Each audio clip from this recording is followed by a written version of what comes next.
Well, how about that? £37.12, a lovely way to get started on Gigantica this year. And you would have noticed the first thing I've done when we got this fish in was keep it in the net, keep it in position, got the rod back out and then done everything. That's a mistake a lot of people make, is flaff around for about an hour, the rods are out and then the fish start feeding in their swim and then they bang a lead right on top of them. So first job, got the rod in, and you know what?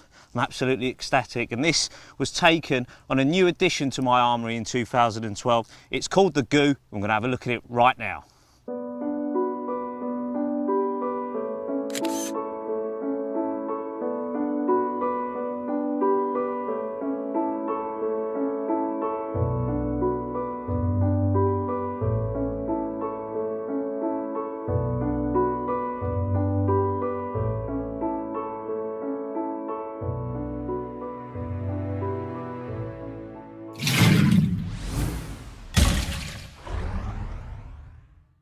If you've never seen Goo, then I tell you what, you've been missing out on arguably, in my opinion, the best single attractant that I've seen come into carp fishing in the last 22 years. It has truly transformed the way I fish, and I tell you what, since I first started using it in August 2011, I promise you, I haven't cast out a single time without it in some way, shape or form in my bait armoury. On those days when the fish don't seem to be having it, that's when it seems to come into its own. Today, for example, just didn't expect to get a bite, and out the blue, that Goo infused bottom bait just roars off on a hot, sweltering day. I'm not saying it's going to be a magic wand for you, but it really has transformed the way I fish. It gives me a new element to everything that I do. I know that's pumping out attraction, and it just gives the hook bait a new aura that it didn't have before. So I'm going to talk to you about ways of using it, because it isn't just a small fish method. It really can be used for catching big uns and small fish alike. Whether you're smash 'em up fishing or fishing a lake with just 10 small carp in a weedy pool, then this can give you something new and guarantee that you're going to put some more fish on the bank.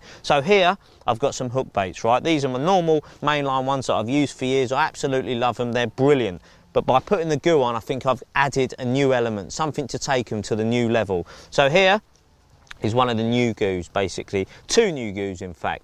This is two types of almond. We were going to put them in the original launch when the 6 were done by Kiana Carp, but we were just concerned that it's too pink, it's too colourful, and it does tend to stain everything. You know, it stains my pants, it stains my hands. When I go home, it looks like I've been painting a double-decker bus, but it isn't half attractive to carp. They absolutely adore it. And this way, by painting them onto these hook baits, you're going to get it working over a longer period. If you just put it on wet before you cast, then it can often wear away and it's dissipated within 30 to 40 minutes. By doing this hydration system, so what you do is you just trickle, I've got 2 almonds on here, like I said, there's a thinner one first, I drizzle it on, I shake the tub up, leave them in the sun a little while to dry, and then I put the thicker version on. And what that does, the thinner one cuts into it because it's quite acidic, it gets to the core of the bait, and then the thicker one goes on the outside. And we've seen it on the zoom camera on the underwater film, that just bleeds off really, really slowly. And when you see Underwater Part 8, which will be released in 2013, you're going to be shocked, because in all my time of carp fishing, I've never seen fish react to a hook bait like they did to these. It was really the difference between getting one pickup in 4 hours and getting 20 fish go for it in 20 minutes. It was that dramatic. It truly is magical, and you can do it with any of them. Here's some Tutti Frutti one. This is with the actual Tutti Frutti Power Smoke. Again, I've applied it on there and it looks like they've got silkweed on, but they haven't. This has been dried onto it, and that's going to leak off over a longer period. And here is another one of the new ones that will hopefully be launched in 2013. This is the Strawberry Twist that's been on test. I actually caught the fish this morning on a combination of 2 of the older Goos that are in the current range and one of the new ones. That was the Pineapple Supreme and the Tutti Frutti, and then with a Strawberry Twist, all combined, all around the hook baits, just to give me my own uniqueness. And that's what I'm saying, you're only limited by your own imagination. You can do little cocktails to make sure your bait separates itself from the guy next door.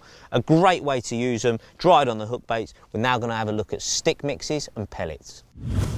Right, this is the way I like to use it in my stick mixes. It has really transformed the way I use PVA. So in this stick mix here, there's some pellets and some Cloud 9 powder. Now all I've done basically is first put the pellets into the tub. These are the brilliant little combination pellets that Mainline do. It's their PVA and sort of spod mix pellets. It's all different mixtures, all different attractors, all different breakdown times. So I put them in a tub, and I'll get this raspberry plume bait smoke. Now, just to talk to you about the bait smokes and the power smokes, the only real difference between them is the amount of colour that they release. They all have a degree of potency, but the important part to remember about all of these goos, unlike other liquids on the market, is the fact that most of these have natural ingredients. They're naturally occurring sugars, they're natural ingredients that the carp just absolutely adore. There's nothing really synthetic about these, all natural. So get that raspberry plume, put it over those pellets. Again, a bottle goes a really long way, you know. It looks like I'm putting a lot on, but it hardly makes an impression on that bottle.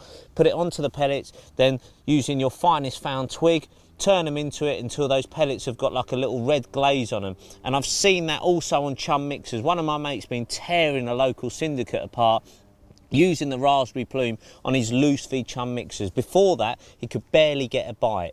Then he started putting them in with the raspberry plume, and he said the fish just couldn't get enough of them. I did the same on Hunt's Corner when we did Thinking Tackle, and on the recent 2012 Junior British Championships, young Josh Jones, the winner, again had the same scenario. He wasn't using the goo in his swim. There was fish on the surface. He was putting mixers out. They weren't really having them. I told him to try the raspberry plume. They'd all been given it throughout the match. He put some on, and again the fish tore into it. And I know the lad didn't cast out then without goo again, and he ended up romping the match and winning it for the first time, the youngest ever winner. So there's another bit of proof about the goo pudding. So pellets go in, then get some stick mix in there again. So you've got the raspberry in, and then what I do is I put this pineapple supreme over the top. This is a bait smoke, but again, it does carry a fair bit of colour, but the magical part about this is its sweetness. It really is super sweet. And if you're beetling fans or liquid betaine fans, then this, I believe, blows any other sweetener out the market. And I've been using it in my spods before I cast out when I'm spodding over zigs, into stick mixes, and as a hook bait soak. It really is versatile, and I love that about it. Turn that into it, and just before casting out a PVA bag, I do like to add one of the power smokes to the outside, especially if I'm fishing in murky water. This really does not only give you loads of colour and a halo that mimics fish basically feeding in the area, but again, like I've said before, the colour isn't the reason it works. You know, the reason it works is it's releasing the most wonderful taste and natural ingredients into that area around the hook bait. And you've seen the guru lads in Fishing Gurus put that onto the outside of their little swim feeders, and again, I love it on a PVA bag, and it just hones them fish into it. I've seen it on the underwater film as well. I've cast a bag out before we've even managed to get the camera onto the bag. A fish has come in and smashed it. That's how quickly they find that. And you know what? I don't think there's another bait ingredient out there that can hone fish into your hook bait as quickly as this. When you see this underwater, this is bubbling away, those little pop-ups come up, and as fish attack it, what it does is it creates this cloud, this smell, this taste in the swim, and fish come back. It mimics feeding fish in the area, and it just keeps on happening. It builds and builds, and if you fish on the clip and fish accurately, keep it going in the same spot, then that's just going to get better and better and better. It's going to hold fish in your swim for longer, and when you do cast out, even if you put loads of bait down sometimes, these fish can find your hook baits in your bags, even in amongst a load of freebies. Brilliant little addition to it, a great way to use it. They're all transferable in different ways. The last thing we're going to look at is the bait I'm preparing for this evening. Right, this is the bait I'm putting out at night at Gigantica. Got some of the new bait by Mainline, some new Grange in there, some 14 millers in there, some growlers in there. I've also put them through the cutter tool, so I've got a few halves in there. And then what I'm adding is a bit of the corn twist goo. That just gives your baits a little added dimension. We also used it on Underwater Part 7 in the particle mix that we were putting out at night. I was adding that into the particles just to infuse it in there, give more taste into the water column to keep fish interested for longer. So just add a little bit. I'm not saying use a whole bottle. The amount I put in barely makes any impression on the bottle at all. Just a little bit to glaze those hook baits, almost like a bit of olive oil on your salad.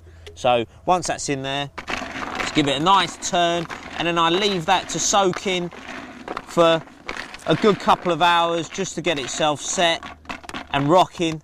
And I tell you what, that really will give your loose feed something extra, and hopefully with all that taste, there's nothing artificial in there. So everything they taste is very natural, non-synthetic, and that's important. That's what makes the goo so good. And no matter whether you're using it on zigs, on the bottom, on PVA bags, on your hook baits, the goo revolution really is here to stay. It's made a massive impact on my fishing. Make sure it does the same for you.